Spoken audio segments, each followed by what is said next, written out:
नमस्ते दोस्तों, स्वागत करती हूँ अपने यूट्यूब चैनल पर। आप लोग के सामने एक सोहर गीत गाने जा रही हूँ। अगर अच्छा लगे तो हमारे वीडियो को लाइक, सब्सक्राइब, शेयर जरूर करिएगा। कमेंट में बताइएगा कि हमारा गीत कैसे लगा।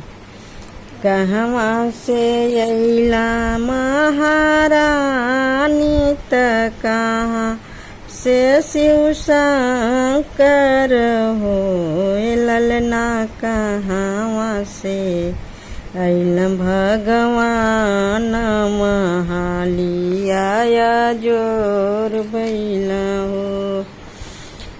ललना कहवा से अइल भगवान महालिया जोर बैला हो। कहवा से अइली महारानी त कहाँ से शिव शंकर हो, ललना कहवा से अइली भगवान महालिया जोर बैल हो।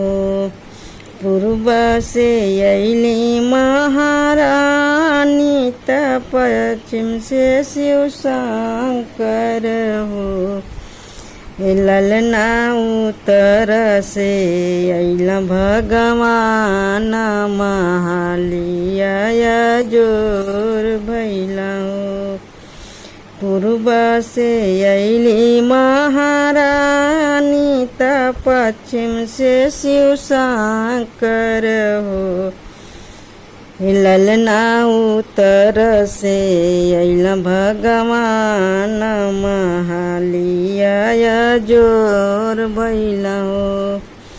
कथी चढ़ी अइली महारानी त कथी शिव शंकर हो, ललना काई चढ़ी अइल भगवान महालिया जोर बैला हो। कई चढ़ी अइली महारानी त कई शिव शंकर हो, ललना काई चढ़ी अइल भगवान त महालिया जोर भैला हो। सिर चढ़ल अइली महारानी त बसहा शिव शंकर हो, ललना गरुड़ चढ़ी अइल भगवान महालिया जोर भैला हो।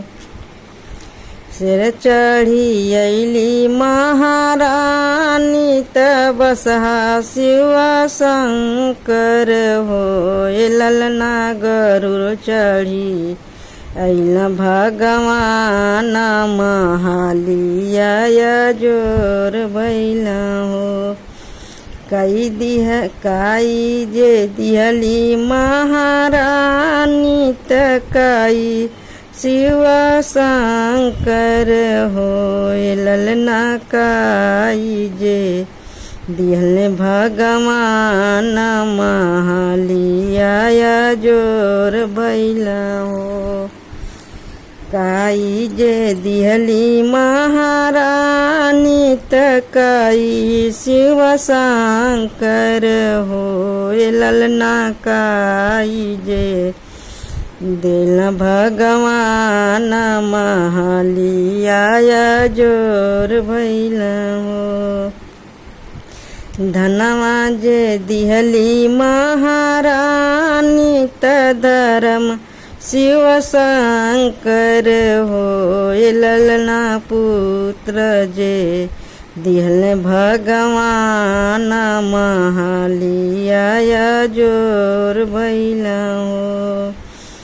धनवा जे दिहली महारानी त धर्म शिव शंकर हो, ललना पुत्र जे दिहल भगवान महालिया जोर भैला हो।